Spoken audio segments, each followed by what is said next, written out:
Hello, ladies. I would like to thank you for your interest in starting a coffee in your area. I'm so excited about what God is doing, and I just thought it might be good for us just to sit and talk for just a few minutes. I wanted to really share the passion of what coffee is and what it has meant in my life and the background a little bit so that you have even more of a knowledge base of what the ministry is about.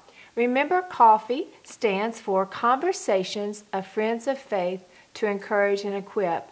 And isn't that really what we really need as women? Just to find a place where we can just talk, where we can have friends of faith who gather to use our past experiences, to use a biblical foundation where the communication, the dialogue is focused so that by sharing ourselves and our lives, we do, in fact, encourage one another, but we also have a great means to equip one another. That is the beauty of coffee. It is just friends getting together to encourage and equip. So I wanted to share a little bit about the workings and what the day looks like so that it will make you feel better, more confident as you face the fall. I hope that as we talk that you'll be able to see that coffee, everything about coffee is very biblically based, from the very foundation that it really is scripturally centered. And you see that it really is a God-called, God-inspired ministry. One of the things that I've shared with leadership so many times in a kind of a jestful, but really kind of a real way, is that I'll say, there was a time when Jesus walked the shores of Galilee inviting men to be fishers of men. But today, he is calling us, his women, to be servers of coffee. And it's true. I think that it's just that real and it's that relevant in our lives today. We need a place to talk about these things. We need a place to be able to discover our strengths in him and to share those strengths. So I hope you can tell how excited I am about it and how excited I am that you are a part of this ministry now. As far as the foundation of coffee, I want you to know it was really birthed from a really deep need within me. If you know anything at all about my story, if you've read about it on the website, you will recall the time that my life took a turn. And that was really with my mother's words, some of her final words actually, as she was dying of cancer. She said to me, "Kim, don't live like I'm dying." I have to tell you, those words just kind of reeled in my heart, and I really didn't know what to do with them. I knew a lot about Mother from the last conversations that we had about her masking and pretending and living according to other people's perspectives on her life, but I never really understood how to make that real in my life. But those words began to just penetrate in my heart, and I really wanted to discover God's best in my life, like we all do. But I had tried doing it for so many years alone, and I realized finally that I needed help. I needed other women in my life. I needed women that I could trust, that I could really share the good things and the happy things, but to also share those things that I was confused about, and to discover what God's will meant in my life. So it was really kind of a funny thing because I began looking around trying to discover who I could really talk to. And it seemed that everywhere I looked, I only saw people who had it all together and had all the answers and made life look so easy. And looking back, I think probably I was reflecting that too, because I was the leader of a women's ministry in a mega church in the South. I was, very involved in my community. I knew how to look the part and dress the part, but on the inside I knew I wasn't the part. I knew there was a longing, but I wasn't sure how to get there. So finally, ladies, I'll just tell you, I found the courage to invite some friends in just to share with them. I just wanted them to see me, the real me, and to help me. That's really what I wanted. I just wanted them to show me this path that I felt they were on. So the very first coffee, as far as just a gathering, was almost 25 years ago, at that critical time in my life when I did invite these women in and began to share my questions and my concerns. At that point, I will tell you the most incredible thing happened. When I found the courage to open up and reach out, I found that it gave the women around me that same courage. It gave them permission to open up and respond. What happened that day was a real friendship bonding. It was a bonding and a connecting on not our perfections of life, but on the things that we were searching for and the desires of our heart to be all that God wants us to be. And there was a connection that began there that I have found throughout the last 25 years I personally cannot live without. I think that it's so biblically based that God calls us as women to find a place to explore His words and His love and our needs and our concerns. So, when we moved to Baltimore a few years ago, this right here at this very table is where I began another coffee. And now it's become coffee as you're seeing it. So I wanted to invite you around this table where the first official coffee began, and so we can explore what you're about to venture out and do in your community. As I told you, coffee is very biblically based. Our very foundation began with a very familiar scripture, Matthew 22, 37 through 39. And you'll recall that's where it was asked of Jesus, what is the most important thing for us to do? And don't we all still ask ourselves that question? Well, Jesus really brought it back to two things. He says, love me with your whole heart, soul, and mind, and love those around you. And that is the foundation of what we do at Coffee. When we come in as friends, we have two goals: to learn about God's love in our life and to learn how to really love and encourage one another. I have found that breaks age barriers, denominational barriers. It just brings us all to a point to where we really have a conversation about what really matters. As far as giving you all the integral parts of coffee, I've really been able to narrow those down into 3 R's. At Coffee, we keep our conversation real, we share the good, but we also share the things, the areas where we want to grow. We keep it relevant. We keep our conversation on a practical note. What do we need to talk about today that really is going to help us next Tuesday, Wednesday, or Thursday? What is it about our faith that makes things more relevant to our 21st century challenges and the opportunities that we face?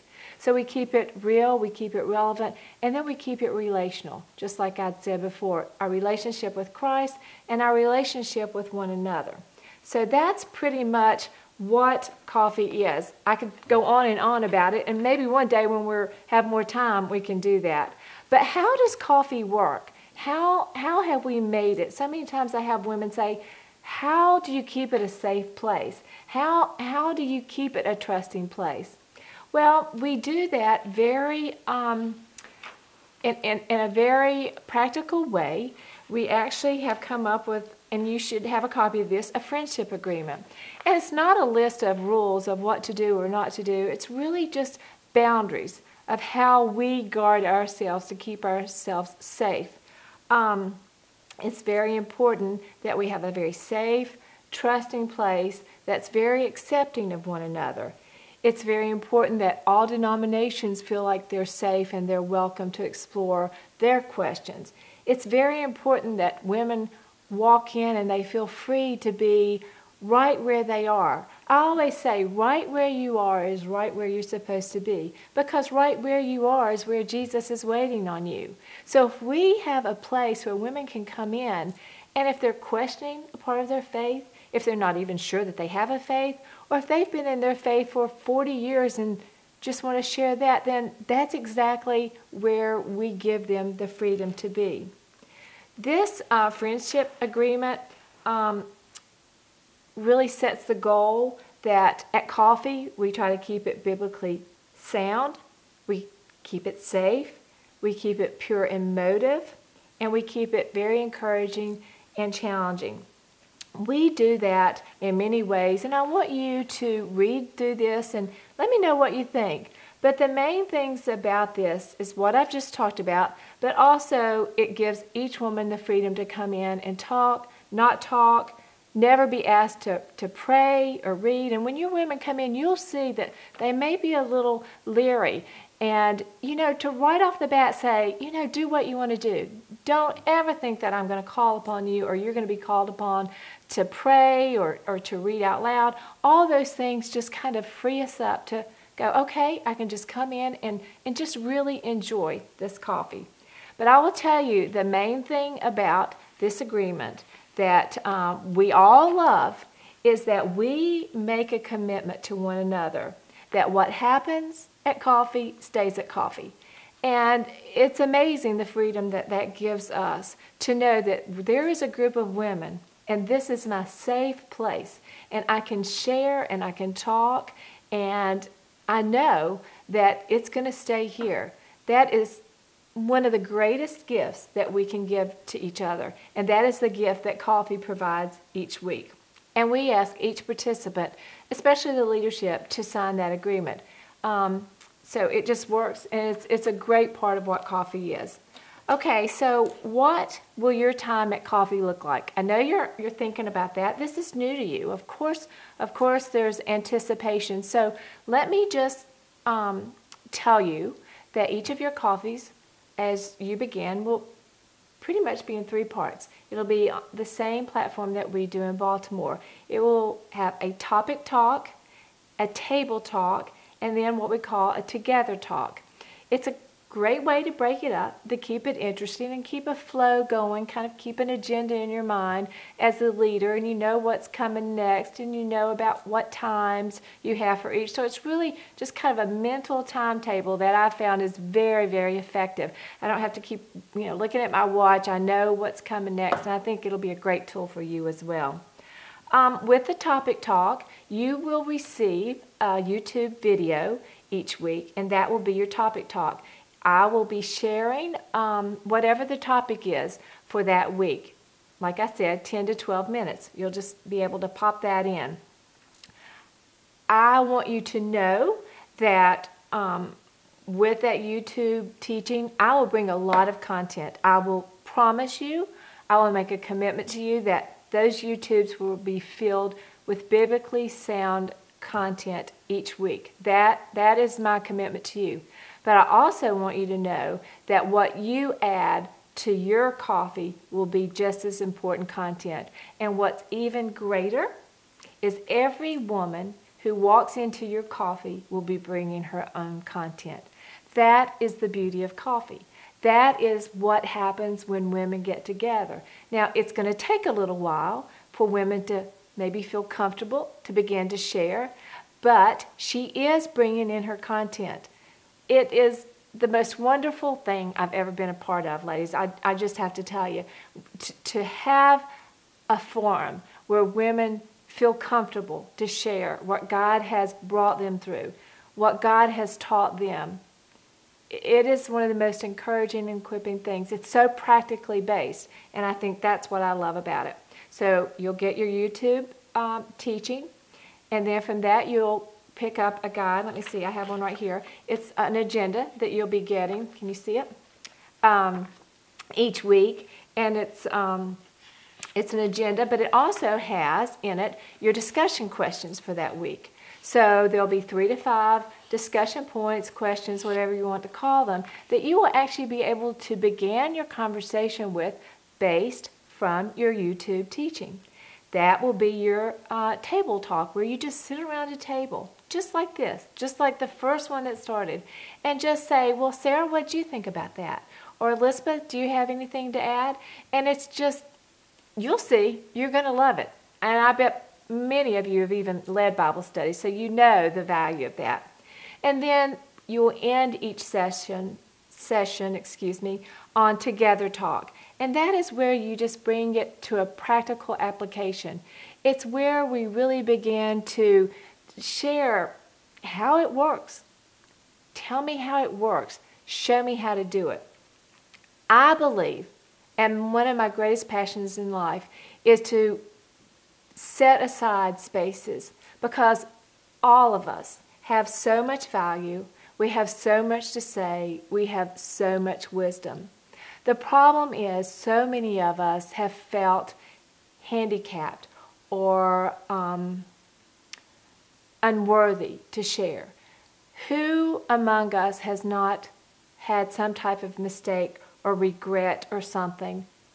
You see, we can listen to the lies that say because of that, we've lost our worthiness to speak or the value of our voice, when in fact it's just the opposite. It is those things that cause us connect. There are those things that God has allowed us to walk through that become our own voice, our own ministry, so to speak. It becomes our way to share with women that His hope as they hurt as well. So it will be fabulous to see what the content that the women bring to your personal group. Now, how will this work? I've told you, the 3 parts of coffee, but what is the practical way in which coffee will work? Well, right now, you are setting your times and your places, and you're sending out the brochures that I emailed to you. So you're started, and so you just need to maybe get those dates and times into me, and I'll plug those into our website. Next, you just stick with that time. Whatever you decide, you stick to it. If you decide to have your coffee at, say, 10 in the morning, open the doors at 9:30 so they can come in, they can grab their coffee, and then you can start right on time. Allow about an hour and a half for each coffee. And I will tell you already, the women are going to say, that's not enough time. I know, but it really is. What happens is you leave with such excitement. And you get home, you go, oh, I wish I'd said this, I wish I'd said that. But the beauty of it is, it makes them not be able to wait to get back to share next week. So I'll just tell you from the get-go, women are going to say, I need at least 3 or 4 hours, but you don't. An hour and a half is enough time. And remember, with this session, we have 10 weeks. So there'll be plenty of time to talk. So you've gotten started already. Get me your dates and your times. I'm going to plug them in. From there, this is what will happen. You are going to receive from me weekly 3 things. You're going to receive the YouTube teaching, training, topic talk, whichever you want to call it. You're going to receive the brochure that I told you about that you can print. If you have 10 in your group, 7, 20, you can print one of these for each of the ladies. There's also room to write, take their notes, and there's a lot of value in that. And then you're also going to receive what I call teaching tidbits. And what I'll do there is I'll just kind of share kind of where my mind was going, how I felt God was leading me, how I will be presenting it to the Baltimore group. And then you can just add on to that. You can just kind of see how God was leading me. Then you look at your group of ladies. You figure out what they need. And then you just add to that. Make it personal. Make it yours. I do want you to know, with everything that I've shared with you so far, this will work. We have tested it. We have done it. There's a group in California that's done it. And there's a group in Minnesota that has just finished it up. As a matter of fact, we have the area director from Minnesota here today, and I'm going to stop just for a minute, and I want her name is Adriana, just to share with you just a little bit about her experience with coffee in Minnesota. Hi girls, my name is Adriana, and I started coffee in Minnesota. I originally joined in Baltimore with Kim, and I had the idea when I had to move back home for the summer to do coffee in Minnesota. Well, I can say I was very nervous, and I'm sure you are too. But with the help of Kim and having all of the stuff that I learned from her and all the YouTube videos, she made it super easy. I have 6 children and a really busy life, I'm sure as you do too. But honestly, I get more from this than I get from anything. And the work I put into it is so well worth it. I can be there for you if you need me at an email or a call, and I know Kim will also be there. Kim makes it super easy. Like I said, I feel like she is right there with you during the video, and it just makes it a breeze. So I hope you do it. You'll never regret doing it. You will regret not doing it. Good luck. Thank you so much, Adriana, for sharing that. I just felt like it would be nice for you to hear that it has been done, that we do have to face our fears, but once it's all said and done, we're so happy that we did it. It really is kind of a faith walk, isn't it? It really is. So ladies, I want you to go ahead and, as I said before, set your times. Let me know when you're going to do that. Gather your women, and then in September, you will make your pot of coffee, pop into YouTube, and let the conversations begin. I want you to know that throughout 15 areas, from California to Minnesota to Pittsburgh to Houston to Chicago, I can't even remember all the places. We're going to be doing the same study together. We are going to be doing the same study together. That is so exciting to me. So that second week is when it all begins.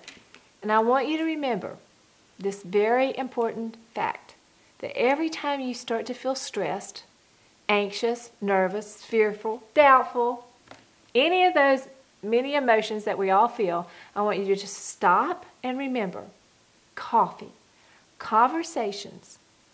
We're just talking. We're bringing friends in, our friends, with a common bond of growing our faith to encourage and equip one another. We're not trying to fix anybody. We're not trying to counsel anyone. We're not doing anything other than having that conversation, woman to woman, about the realness of God in our lives and how He makes that, how He manifests that realness in our everyday walking. So don't stress out. Don't let it get to you. Just understand, hey, I'm just bringing some friends in the house. They're going to sit right around the kitchen table and we're just going to talk. I'm going to pop Kim in the YouTube. I'm going to make some coffee and we're going to just answer these questions. I promise you, it's going to be wonderful. And I also promise you this, I am with you every step of the way. All you have to do is call me. I'm pretty good about returning phone calls, and I'm very good about answering emails. So call me, talk to me. I'm there. Adriana has just said that she'll be there for you. Kim, who is our director in California, who has done it a couple of times, is there for you. So we have a whole team of people around us with this new calling that we have upon our lives. So I had mentioned to you, I think we've gone through what coffee is, how it's going to work, how you're going to receive your information. So I want to end on this. I want to take just a couple minutes again to talk about what we're going to be talking about this fall. Our study for this fall's coffee is called The Dignity Within. It's based on Galatians 22 through 23, and it's referred to as the fruits of the spirits. Dignity means worthiness. Who among us does not equate our worthiness with direct proportion of our works? We can get that so confused sometimes. Our worthiness equates to what we're able to do with our hands. Well, ladies, that is not the way God created it at all. In our study of the dignity within, we're going to start restoring that worthiness that God has seeded inside us by giving these fruits of the spirits. We are going to celebrate right where we are in our faith walk, but then we're also going to explore all the ways God wants to fill us with even more. We are going to look at these fruits of the Spirit and dive into the dignity within us. And we're going to realize that these fruits of the Spirit, kindness, love, patience, gentleness, those are not things God has called us to do. Those are the ways God has created us to be. That's who we are. We're made in His image. God is goodness. He is kind. He is gentle. That's who we are. We are going to explore this. I can't wait. We will discover that our worth and our value is not found in that constant pressure that we all carry to perform, but we're going to rediscover the reality that this is really who we are in Christ. This is really who we are. You are kind. You are gentle. You are patient. And we're going to talk about the practical applications of making that even more real in our lives. We're going to talk about how to, in the craziness of our environment, where we're right in the middle of a situation, we're going to challenge one another how to stop, reevaluate, how to drop what our flesh wants to do, and how to let God's dignity, that fruit, begin to just flow through us naturally. It's going to be great. I cannot wait for the conversation to begin, and I hope that you're just as excited. I hope that this information was enough to answer all of your questions, or at least most of them, or at least give you a couple other things that you would like to ask. But I, again, just want to thank you for spending this time with me to grasp the understanding of coffee and what we're going to be doing this fall. Again, please call me with any questions. Add to the ministry and begin getting your ladies together. And I'll be talking to you soon. Until fall, please know I'm available by phone or email. I will talk to you soon, ladies. Again, thanks.